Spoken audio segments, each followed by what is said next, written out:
New this morning on your fast track to the top of the hour, a stabbing in downtown Moorhead. Police officers found a victim around 7 last night in Memorial Park who had a minor stab wound to the arm. Police say the two people involved do know each other. No one has been arrested. Firefighters are investigating a fire call at U.S. Bank in Wahpeton. They got the call around 9 last night at the bank on 2nd Avenue North. No word yet on any damage. One man is dead. A woman is seriously injured after a head-on crash in Minnesota Lakes Country. The Untitled County Sheriff's Office says 35-year-old Joseph Bernstetter of Fergus Falls died when the car that he was driving crossed the center line and hit another car on County Road 1 on the west side of Ottertail Lake. Two people in the car that he hit were hurt. 63-year-old Violet Davis of Fergus Falls was airlifted to Fargo with serious injuries. She was a passenger in an SUV driven by 65-year-old Mitchell Davis, who was also hurt. A warrant is now out for the arrest of an attempted kidnapping suspect from an incident in Hillsborough over the weekend. 62-year-old Mark Wyby of Hillsborough is charged with attempted kidnapping, illegal restraint, and menacing. He is suspected of grabbing Jackie Halverson from the Subway restaurant Sunday morning and dragging her toward his vehicle while pointing a gun at her head. She fought him off and ran to a gas station for help. Wyby was taken to a Fargo hospital for a mental health evaluation, but then he was released.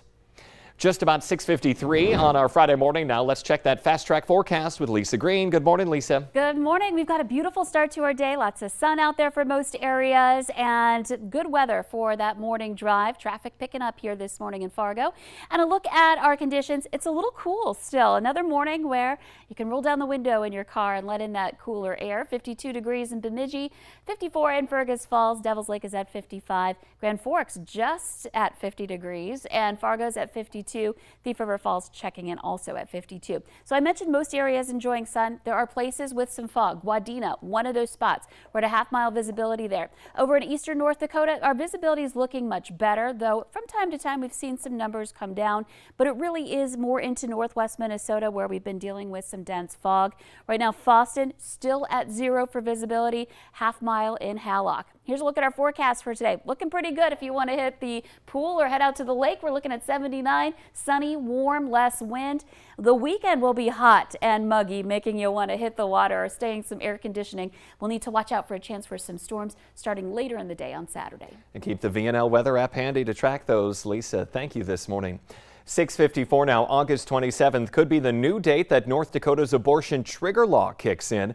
The abortion ban was supposed to have started yesterday, but a Bismarck judge issued a temporary restraining order to stop the action, saying State Attorney General Drew Wrigley prematurely attempted to execute the language of North Dakota's trigger law. Burleigh County Judge Bruce Romanek says the official certification of the Supreme Court's decision was not issued until July 26. Local attorneys say the state statutes are black and white. I think as to this specific issue regarding when the ban can take effect, it's not very convoluted at all. This is very simple. The statute simply says in black and white, 30 days from certification that a judgment was issued. Based on Wrigley's recertification of the trigger law on Wednesday night, the ban could now go into effect on August 27th. A 23-year-old Fargo man is facing sexual assault charges after a gas station clerk alerted police about a girl asking for help. Court documents say the 15-year-old girl wrote, "Help me," on a piece of paper when buying some items.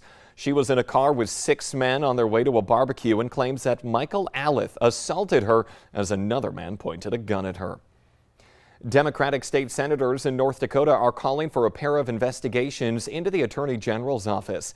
Senate Minority Leader Joan Heckeman and Bismarck Senator Tracy Potter want to look into the cost overrun for a building leased by the AG's office. The overspending was overseen by former Attorney General Wayne Stensham.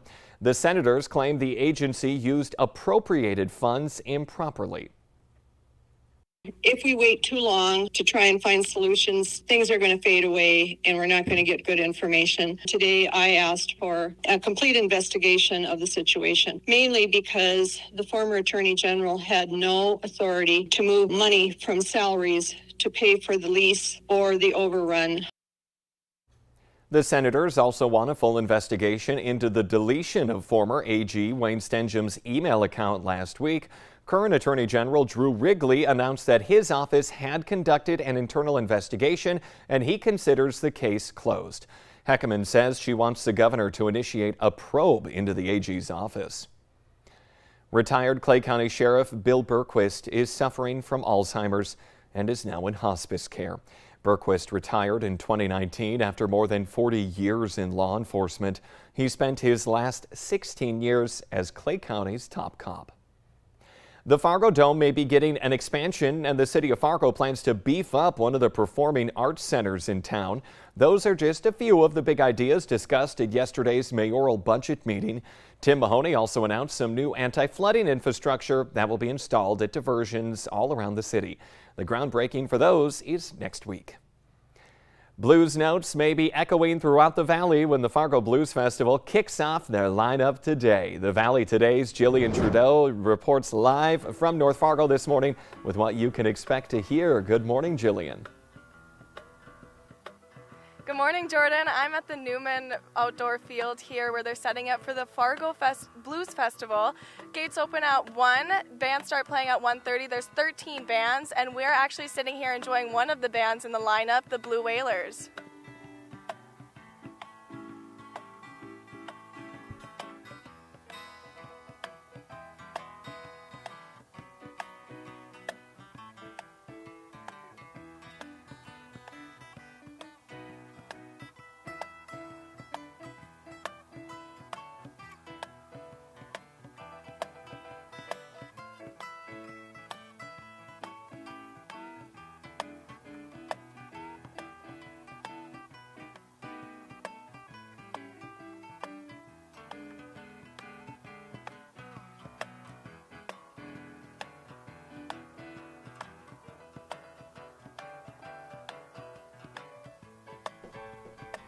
All right, bobbing our heads and clanking our toes along to that music. Again, the gates open at 1 this afternoon. Tickets available online. We'll have the latest on the VNL News app. How's this for a rock? 170 carats. Experts think it's the largest pink diamond in the last 300 years that's been discovered.